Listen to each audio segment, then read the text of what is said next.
Welcome everyone, my name is Michael Bender and I'm very happy to have the opportunity to provide you a bit of an overview on research and acculturation, and particularly of course Fon's contributions to it. Please feel free to reach out to me when you would have questions. In the spirit of being pragmatic and efficient, I would like to tell you right from the start what I believe to be the most important take-home messages that I found in Fon's work. The first one being, you only get what you test, and of course what you analyze properly. The second one is, what we investigate is an inherently moving target. It's very fluid, it's constantly changing. Third, interdisciplinary views are really very much needed to do justice to the complexity of the topic of acculturation. And finally, building on that, what we may need is here systematicity and connection. I'll elaborate more on these throughout the presentation. Acculturation has originally been studied at the group level, typically from an anthropological perspective, as two groups of people come into continuous first-hand contact with one another, and behaviors, customs, and norms of at least one of the groups changes. It also happens at the individual level, which is what we predominantly investigate from a psychological perspective, and cross-cultural psychology has been particularly productive in that regard, with many contributions also at every of our conferences.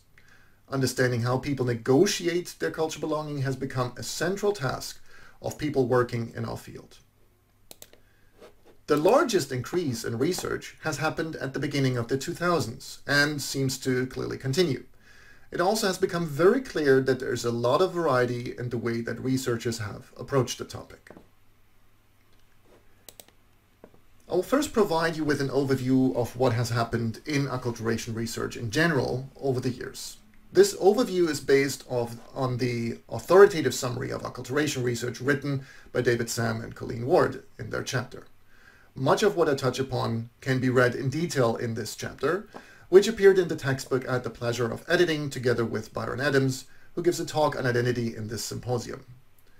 The textbook is also the Festschrift, or Liber ab Incorum, for Fons, and we had the good fortune that we were able to present the table of contents to him at the IACCP conference in Guelph. Sam and Ward identify three different phases, or what they call generations, that the field of acculturation research has gone through. First, models. Second, measures and methods. And third, mechanisms. These three are not necessarily discrete, and they certainly do overlap. I will use this as a structuring principle to also highlight Fons' involvement and contribution. Concerning Generation 1, the first generation. Gordon in the 60s provided one of the earliest conceptualizations, describing acculturation as a unidimensional process towards assimilation. While many people can relate to the distinction in principle, there are also a number of issues with this approach. For instance, the implied hierarchy between the two groups, with one group clearly on top, the process being a one-way street, and the breadth of acculturation trajectories that are not expressed in this model. John Berry, in the 1970s, has focused on issues of both cultural maintenance and adoption of the dominant cultural group's ways and behaviors, which resulted in the bidimensional model. Berry's model of acculturation orientations, or strategies, has become the most widely used model to this day. Other models and theoretical specifications are, for example, the interactive acculturation model by Bourries or the concordance model by Pionkowski, which focus on interrelations between minority, majority, dominant, non-dominant ethnic groups. A problem in that phase was the empirical side of things. There were many one-off studies and very few comparisons across groups or across contexts. After having established the relevance of methodologically rigorous assessment for appropriate cross-cultural conclusions, Fons started in the 1990s with research that took acculturation into account. He already was working with minority groups at the time, particularly with regard to the appropriateness of cognitive testing. To my knowledge, one of the first studies on acculturation by Fons and Michel Helms-Lorenz and Max Felzer in 1999 adopted the acculturation model by John Berry and tested its applicability among Dutch migrant children in the domain of cognitive acculturation. They found the model to be generally applicable and that background variables are relevant in predicting adjustment in cognitive performance. So they showed that older children had a higher cognitive acculturation as it was known at the time. Today we would likely refer to this as higher cognitive performance in the dominant group in the domain of the host culture. Relatively soon after that, Fons started working in a more focused manner on acculturation and multiculturalism, multiculturalism being one of the important background factors, together with Judith Arenstott and many others. Part of this work focused on minority groups in the Netherlands and appropriate psychodiagnostic assessment covering clinical topics, for instance, in a book that was published together with Nico Bleichrodt, a very well-known Dutch diagnostician working with minority groups. The book is called Diagnostiek bij Allochtonen, which translates to Diagnostics Among Individuals with a Migration Background. Other topics concerned a broader sense of belonging and group relations, such as willingness for post-mortem organ donations among minority and majority group members, but also, of course, the relevance of appropriate testing methods across cultural groups, for instance, when assessing dyslexia among children in a multicultural society. I think one of the most important outcomes of this period is the framework that Fons and Arenstott developed. This is the pragmatic framework here that distinguishes between acculturation conditions, orientations, and outcomes. For instance, individuals can have a very different acculturative process depending on where they are migrating to, so the characteristics of the receiving society, where they are from, which would be the characteristics of the society of origin, whether the group they belong to is discriminated against, but also, for example, how many family members reside in the country as characteristics of the group and characteristics of the family that they are a part of. Such acculturation conditions affect how likely people may orient themselves toward cultural adoption and maintenance, which are important pathways to acculturation outcomes. These can be distinguished between psychological and sociocultural outcomes, including, for instance, well-being, stress, mental health on the one hand, but also competencies such as linguistic skills in the mainstream culture and the ethnic culture on the other hand. These variables are not exhaustive, the ones that you see here on this slide, but these are examples that can help organize our thinking. And I do not think that this is, strictly speaking, a theoretical model, but it represents organizing principles, and it also clarifies a couple of specific questions. For instance, what to do with a time perspective. The outcomes at time 1, so what we see here in acculturation outcomes, they could very well be the conditions at time 2. For instance, having learned the language of the dominant group might open doors for more contact and thereby influence the individual acculturation orientations toward the host or dominant society. In the second generation, empirical methods of assessing acculturation became a focus. This was particularly helped by the meta-analysis by Nguyen and Bennett Martinez, providing empirical evidence that biculturalism integration is associated with positive psychological outcomes. A recent update of the meta-analysis supports and extends this finding. Rudman provided a critical overview of psychometric issues, and this was soon followed by work by Fons and Arenstott, providing a very close-up investigation of the different assessment methods in acculturation research. So we have here the one-statement method based on the unidimensional model, the two-statement method based on the two-dimensional model, the four-statement method typically based on the two-dimensional model, but we also have vignettes. The complexity of the items is a major consideration for this comparison. If an item comprises multiple questions, there is an issue. Let me clarify that. So an item, for example, reads, I like having Dutch friends and I like having Turkish friends. One answer is required, and only one, but there are two questions wrapped into this one item, rendering it what we call a double-barreled item. And we do not know in the end what exactly the participant is responding to. Is he responding to the first part or the second part? Another tension is the use of cutoff points. So, for example, when you want to reduce the information that you receive on the dimension of maintenance or adoption, do you use the median or the mean split? Do you use the theoretical mean split? It appears to be useful, from all we know, to not reduce too much information, but to, for instance, retain the dimensional approach by, for example, using the interaction term between maintenance and adoption. For a really excellent overview on measures, I would like to refer you to the paper by Özgür Çelenk and Fons in the Online Readings in Psychology and Culture. They comprehensively compiled and described acculturation measures, at least until the publication date, of course. So it has been downloaded a staggering 40,000 times. So this clearly speaks to the productivity of the field, but also the need and the recognized need to systemize what is happening in it. There also was an app that allowed you to manually search for measures that you might want to use, and that was associated with the webpage. We're currently in the process of migrating this app, this tool, to the IACCP website. We will announce when the tool goes live, so you can keep an eye on the IACCP Twitter feed and the emails associated with that. Another point about the measurement is a bit more conceptual. So what do you assess and what belongs to acculturation? So what I'm referring to are domains of acculturation. This is a particularly important application for the everyday lives of people that are moving between cultures, between cultural contexts. Fons and Arenstadt distinguish private and public domains of acculturation. This highlights that acculturation orientations of strategy are not simply a dichotomous one or the other decision, but they're resembling more a nuanced cocktail with a variety of responses across different contexts and situations. For instance, previous studies, also by Fons, have shown that Turkish Dutch prefer adaptation to the Dutch culture more in the public than in the private domain. In the private domain, cultural maintenance is important, but it's also important in the public domain. Many early studies of this generation were not necessarily robust.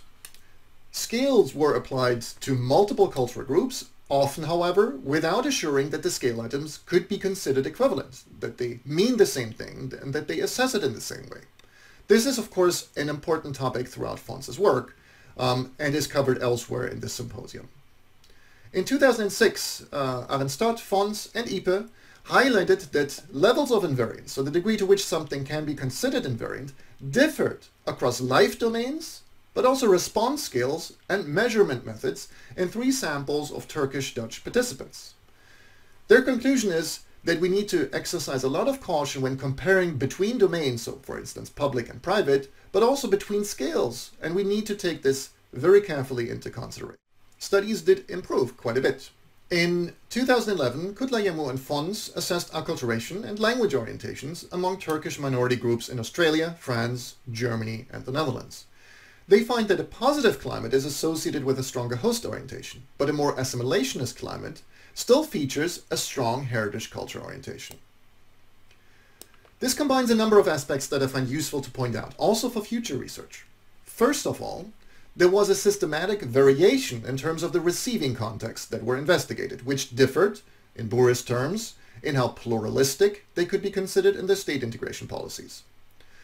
This sample selection rationale is an important feature of what we refer to as the consilience approach, which helps avoid spurious or artifactual differences between samples by having a clear rationale for why these samples are included. Second, we're looking at individuals with a shared ethnic background. Clearly, there may be differences between members of the same ethnicity, and there may be specific factors attracting some individuals to one context or another, even within one ethnic group, of course. But it means that we can compare a largely similar group across a systematically different set of contexts in which the acculturation takes place, which is a crucial advantage over these one-off studies that we had before. Third, this study represents one of the few studies that has also assessed the comparability of scores by assessing a basic form of structural equivalence, so comparing Tucker's phi of the factorial solution across groups. We still have a dearth of such basic forms of testing for the comparability of constructs in psychology, even in cross-cultural psychology. Another, probably the major exception to the studies of that time is the International Comparative Study of Ethnocultural Youth, the largest comparative study of acculturation with 13 countries and 20 ethnocultural groups and more than 5,000 participants. Feder and Fons established the structural equivalence of the measurements as part of that project. In the third generation, methodological considerations remain crucial. Designs have improved. See, for instance, the longitudinal research designs by Gerard and colleagues, as have statistical methods. Many different classes or acculturation profiles can be found, some confirming the 4 classic prototypes defined by Berry, others finding only 2, others also finding 6 different ones when analyzing the data. This is also a period in which interdisciplinarity becomes more important. Acculturation is approached from a corner of psychology that has become essential for understanding cultural change, culturally informed developmental psychology. There are many developmental psychologists, think of it, for example, Heidi Keller, who have clarified in general how important it is to understand how we grow up.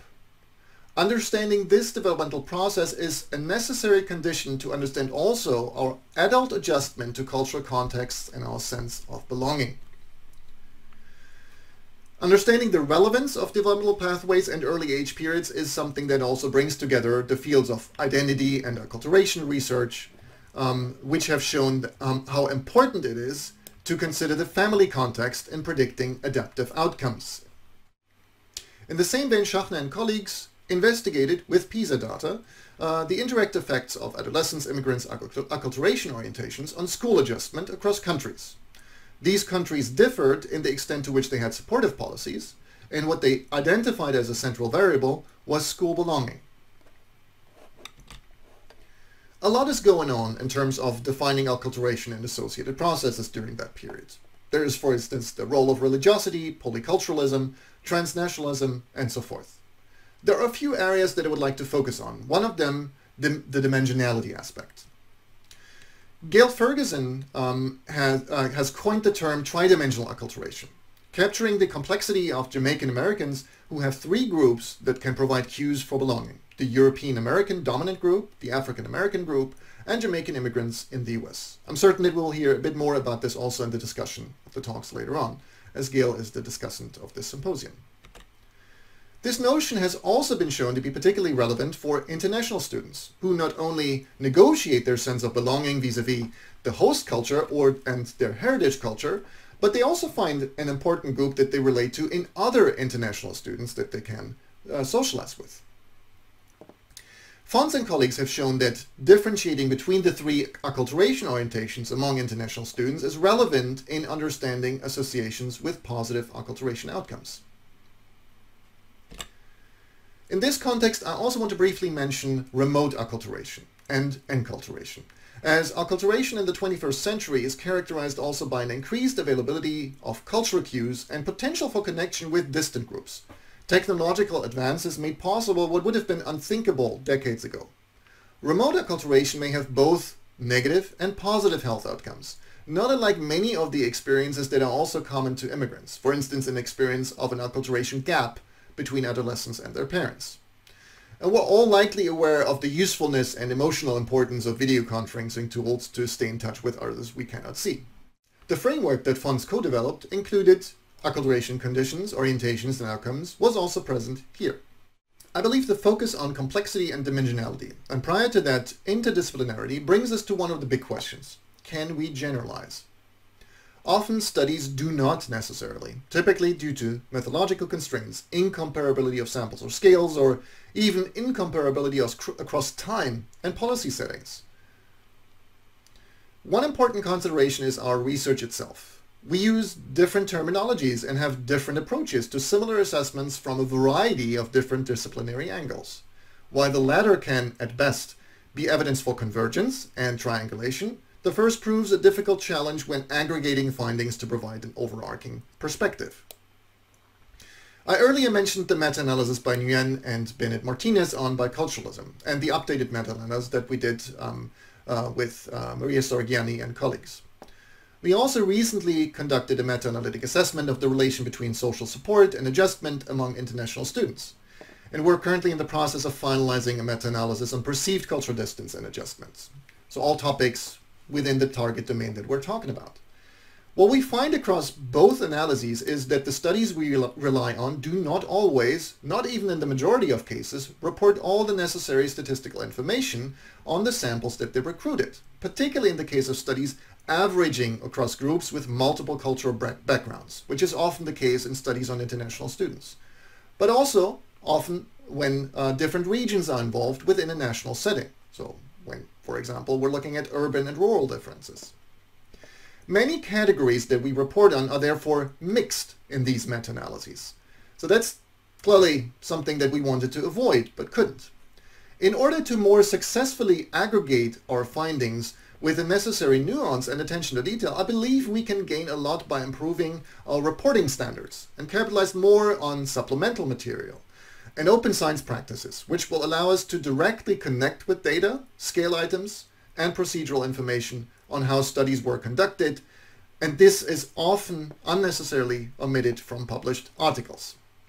Reasons for that are often a focus by the authors of the original study that simply did not anticipate what the data might be used for, which is very understandable, or of course journal restrictions in terms of space. These would all be valuable contributions to the literature, allowing us to build more clearly on empirical evidence that is already out there. Fons has perceived of interdisciplinarity also within psychology as a crucial part of scientific progress. Ultimately, we cannot know what we do not know, which often only happens when we leave our carefully curated niches or lanes of inquiry. So basically when we work outside of our comfort zone. Fons has worked from organizational, educational, clinical, developmental, and many other perspectives. When thinking of your discipline as a box, becoming aware or knowledgeable of other boxes is ultimately an expansion of one's own toolbox. For example, Fons has articulated his thoughts in 2018 about new developments and challenges in a commentary summarizing the contributions in a special issue edited by Jessica McKenzie in New Directions for Child and Adolescence Development. A red ribbon in his commentary is the notion of change and complexity. He observed, and I'm reading here, first, we often work with low-dimensional trait-like models of acculturation that cannot deal with modern types of acculturation that are often characterized by multidimensionality and domain specificity. Things are more complex. Second, acculturative changes in adolescence are under-theorized, and there's a need to integrate developmental tasks and models of acculturation, which I think clearly points towards interdisciplinarity. He then proceeds to also argue to include approaches from identity research into the study of acculturation. When thinking of Fons' methodological rigor, for which he is known, we should not confuse this with methodological rigidity and inflexibility. Fons has argued for and published using mixed methods approaches, seeking to overcome needlessly dichotomous distinctions that are not necessarily helpful for a better understanding of our topics. I consider myself extremely lucky that I started doing a cross-cultural research methods workshop with Fons, and qualitative and mixed methods are an essential building block of that workshop and have always been. In acculturation research, there has been an increase in the focus on the multidimensionality of constructs. See, for instance, the tridimensional acculturation approach as outlined by Gil Ferguson. Fons compared this with the different dimensionality of models assessing intelligence, where he, important side note, also did critically relevant research to help us understand whether we're looking at valid differences between test scores or just stimulus familiarity, for example. He pointed out a very critical differences to intelligence models. As far as we can tell, the structure of intelligence did not change, and models were trying to capture that unchanging structure. Acculturation, however, is much more elusive in that regard, as migration patterns change over time, and our findings are very distinctly located in time and context that has been studied. So what this means is that basically the shelf life or the best before date of acculturation models may be intrinsically shorter than those of intelligence models. So I've been looking quite a bit for such a wording, which I think also comes full circle with the pragmatic approach that Fons had to acculturation. This comes closest as it clarifies what I think the need to organize our research and its method and not surrender the bird's eye perspective, which I think is really quite present here. I think it also may be one of the explanations why Fons' name is not particularly associated with one specific model. The simplicity of his distinction, or the framework, between acculturation conditions, orientation, and outcomes is likely a great advantage in such an endeavor, as the dynamic that is inherent in those relationships is possibly one of the smallest common denominators that we can find, while at the same time providing a useful building block that can guide critically relevant choices for how we operationalize our variables and the pathways between them. So basically, it's a good, easy recipe to get your variables organized. Thank you very much for your time and attention, and I would like to conclude with one of my favorite sentences. To be continued.